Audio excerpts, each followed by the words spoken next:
We provide you the platform to turn your dreams into reality. Give wings to your aspirations with KR Mangalam University. इस वक्त Bharatiya Janata party एक conference कर रही है। वह दिन भी थे जब 26/11 के बाद राहुल गांधी पार्टी करते थे, बड़ी बड़ी पार्टियां मनाते थे।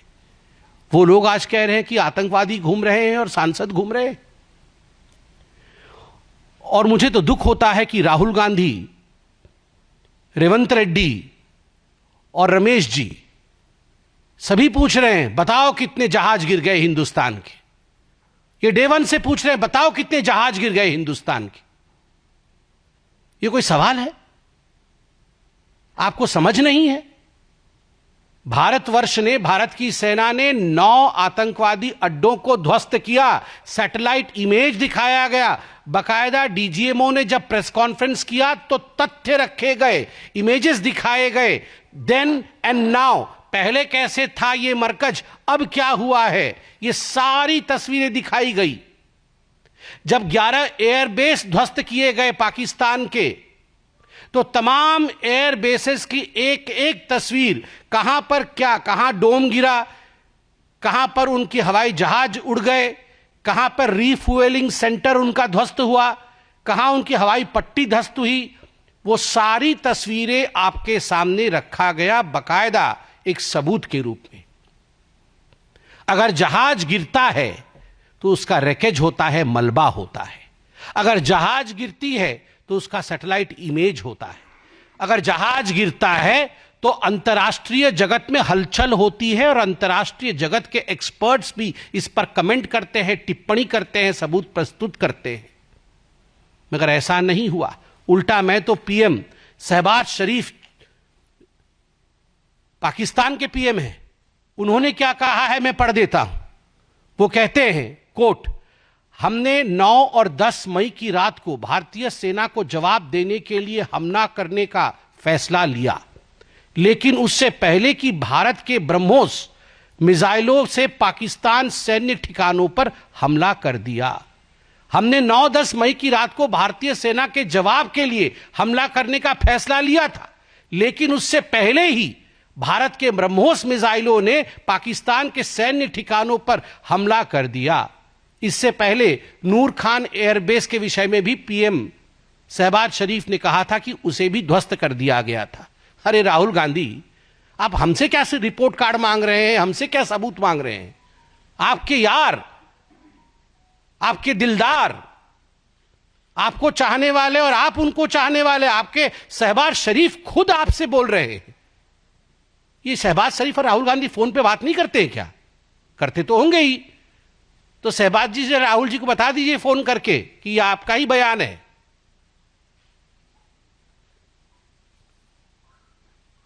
राहुल पूछो, और देखिए ये सिंक्रोनाइज्ड है, ये कोई कोइंसिडेंस नहीं है। आप याद करिए, डे वन से पहले तो इनके बड़े नेता आके कह रहे थे कि हमें युद्ध की आवश्यकता नहीं है, पाकिस्तान की बात मान लेनी चाहिए और पाकिस्तान को छोड़ देना चाहिए। और फिर दूसरी तरफ कह रहे थे कि हम भारत के साथ है, भारत की सरकार के साथ है। दूसरा, आप याद करिए, इंडस वैली जो ट्रीटी थी पानी की, इंडस वाटर ट्रीटी, उसको जब कैंसिल किया गया, कांग्रेस के बड़े नेता कह रहे थे कि यह तो ह्यूमैनिटेरियन विषय है, मानविकता के आधार पर इस प्रकार से पाकिस्तान का पानी बंद नहीं करना चाहिए, यह उचित कदम नहीं है। और तो और सिद्धरमैया तो कह रहे थे कि वॉर एक अच्छी बात नहीं है, बिल्कुल हमें वॉर में नहीं जाना चाहिए। इसके साथ ही आप याद करिए कितने सवाल कांग्रेस पार्टी ने भारत की सेना के ऊपर सबूतों के आधार पर उठाए थे। राहुल गांधी पूछते हैं कितने रफाल गिराए, रमेश पूछते हैं कितने रफाल गिराए, रेवंत रेड्डी पूछते हैं बताओ कितने रफाल गिराए। ये जो पाकिस्तान के बब्बर हैं वो हिंदुस्तान के गब्बर हैं। बताओ कितने रफाल गिराए, ये पाकिस्तान के बब्बर, ये हिंदुस्तान के गब्बर हैं। और याद रखो, हिंदुस्तान के गब्बरों, तुम्हारी वही होगी जो जय और वीरू ने गब्बर का किया था। भारत का जय और भारत का वीरता, भारत की वीरता और भारत के जय के कारण गब्बर का पराजय निश्चिंत है। आप सोच जरा देखिए, कभी भी राहुल गांधी ने यह नहीं पूछा कि कितने पाकिस्तान के एयरबेस ध्वस्त हुए, कभी भी ये नहीं पूछा कितने आतंकी अड्डे ध्वस्त हुए, कभी भी ये नहीं पूछा कि कितने आतंकवादी मारे गए।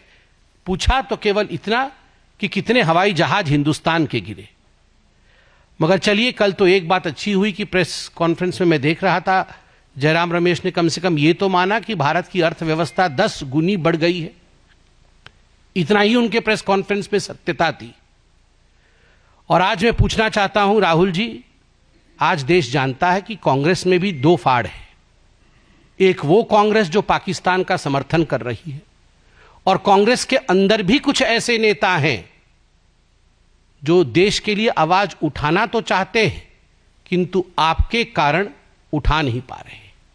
और ये जो जय हिंद की यात्रा आपने निकाला है, और हर जय हिंद की यात्रा में, कल रेवंत रेड्डी जी पूछ रहे थे कि हिंदुस्तान की कितनी जहाजें गिर गई, परसों रमेश जी पूछ रहे थे, ये जो जय हिंद की यात्रा आपने निकाला है, ये जय पाकिस्तान की यात्रा ज्यादा लग रही है, जय हिंद की यात्रा कम लग रही है।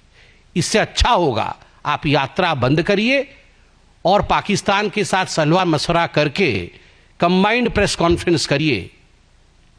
यही आपकी आज वास्तविकता है। ममता जी ने भी कल बहुत ही, मैं कहूंगा, जो नहीं कहना चाहिए उस प्रकार की बातें कल ममता बनर्जी ने कहा है। किसी भी चुने हुए प्रतिनिधि को या किसी भी नेता को इस प्रकार की भाषा की, प्रधानमंत्री नरेंद्र मोदी क्या सभी के पति हैं? क्या सभी महिलाओं के वो हस्बैंड हैं? ये कितनी कैसी बात है ये? मैं तो इस पे कुछ कहना भी नहीं चाहता हूं। हां, प्रधानमंत्री नरेंद्र मोदी सभी के सेवक है, किसी के पिता हैं तो किसी के भाई हैं, इसमें कोई शक नहीं है। मगर इसमें भी कोई शक नहीं है ममता जी कि जितने भी घुसपैठिए हैं और जितने भी बांग्लादेशी हैं जो भारत में घुसपैठी के रूप में अंदर आए हैं, जितने भी रोहिंग्यान हैं जो आज हिंदुस्तान में शरणार्थी नाम पे घुसपैठिए बन के बैठे हुए हैं, उन सब को अगर शरण देने का काम किसी ने किया है, उन सब की कोई चहेती है, तो वो ममता बनर्जी जी आप ही हैं। बहुत बहुत धन्यवाद। जहाँ भक्ति है हर शब्द में, कथाओं में छुपे हैं दिव्य रहस्य, और ज्योतिष देता है जीवन को दिशा। धर्म से जुड़ी हर बातों को जानने के लिए हमारे चैनल स्तुति को सब्सक्राइब करें। चैनल पर जाने के लिए इस लिंक पर क्लिक करें।